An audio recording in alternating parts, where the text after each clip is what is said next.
Começa agora no seu rádio Papo de Esporte. Hoje é terça-feira, vamos juntos com as principais notícias do dia no mundo do esporte. Começamos falando sobre o Flamengo, pronto para defender o Bragantino. Natan já se despediu do rubro-negro ontem, segunda-feira. Em breve, mais um zagueiro formado na base vai vestir outras cores. Tuller vai ser emprestado ao Montpellier. O setor defensivo é onde o elenco mais terá alterações neste início de temporada, que o Flamengo vai aproveitar para fazer caixa.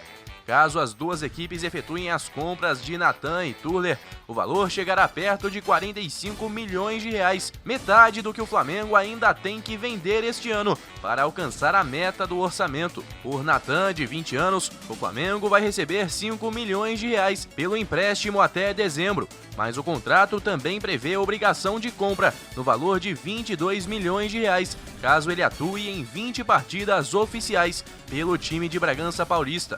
O Flamengo ainda manteria 12% dos direitos econômicos para uma futura negociação.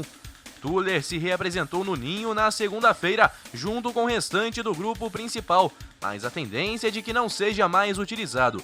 O zagueiro de 22 anos aguarda a abertura da janela de transferências do meio do ano para poder atuar pelo Montpellier da França. Flamengo então mexendo aí na sua defesa e também no caixa, porque precisa de grana para o futuro. O governo de Minas anunciou na manhã de hoje a proibição de jogos de futebol de equipes de outros estados em território mineiro a partir de amanhã.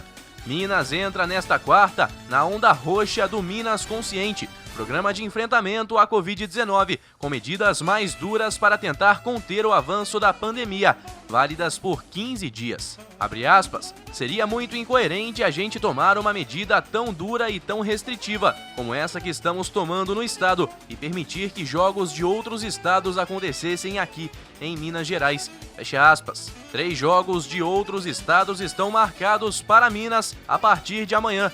As partidas não podem ser disputadas em seus locais de origem por proibição dos governos locais, também por medidas contra o avanço da Covid-19. São eles São Bento e Palmeiras, Marília e Criciúma e Palmas e Avaí. Os 2 últimos pela Copa do Brasil e o primeiro pelo Campeonato Paulista. Olha aí, por falar em Campeonato Paulista, a Federação Paulista de Futebol reagiu hoje com palavras duras à manutenção da paralisação de 2 semanas no Paulistão de 2021, anunciada pelo governo do estado na semana passada e mantida após reuniões nesta segunda-feira. A pausa vai inicialmente de 15 a 30 de março, integra uma série de ações para conter a propagação do novo coronavírus. Em nota, a FPF explicitou os argumentos que usou para tentar derrubar a decisão, questionou os critérios do governo do estado e afirmou que os argumentos para manter a paralisação fogem de qualquer conceito médico e científico. Hoje, a federação se reúne com os clubes para debater o que fazer com jogos previstos para o período desta pausa, então, no Campeonato Paulista. A 20ª edição da Copa Sul-Americana tem o pontapé inicial hoje, terça-feira, com 4 jogos pela fase preliminar, em sistema de mata-mata. Os times brasileiros são Atlético, Bahia, Bragantino, Ceará, Corinthians e Atlético Goianiense. Todos entram na fase de grupos, prevista para a semana de 20 de abril. Os confrontos nesta fase inicial envolvem 4 times de 8 países. São 32 clubes ao todo, se enfrentando entre mesmas nacionalidades. Assim como as brasileiras, as 6 equipes argentinas também entram direto na fase de grupos. Lembrando que esse ano a Sul-Americana tá diferente, né? Com a fase de grupos então se assemelhando à Libertadores da América.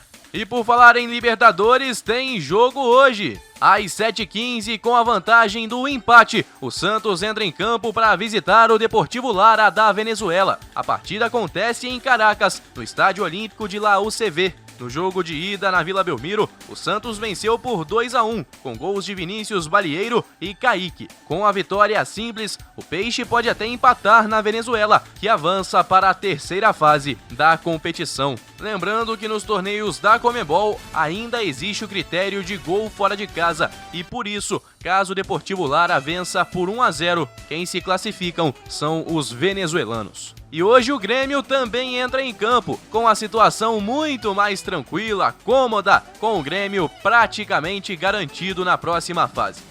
A partida foi transferida de Cusco para a capital equatoriana pela Conmebol, por restrições impostas pelo governo peruano à entrada de brasileiros ao país. O Ayacucho resolveu levar a partida para Quito para se aproveitar da altitude. Independente disso, o tricolor entra em campo com a vantagem de 6-1. Pode perder por 4 gols de diferença, que garante classificação à próxima etapa, para enfrentar o vencedor do confronto entre União Espanhola e Independiente Del Valle. E amanhã a gente volta aqui com o Papo de Esporte e muito mais para você. Forte abraço, pessoal. Guilherme Faria para a Rádio Conselheiro FM em todas as plataformas.